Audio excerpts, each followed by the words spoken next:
নতুন ধান লাগাইছে সেরকম একটা দৃশ্য। চমৎকার, অপরূপ বাংলাদেশ।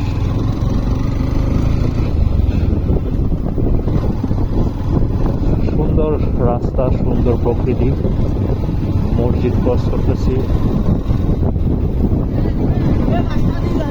আর ওরা বন্ধুরা মজা করতেছে।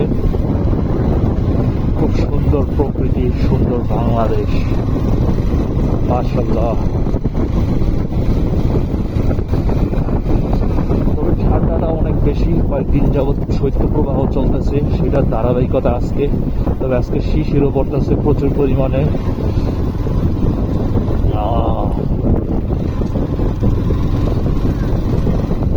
বাংলাদেশের গ্রামীণ মানুষগুলা খুব সহজ সরল হয়, আবার তাদের মধ্যে অনেক জটিলও হয়।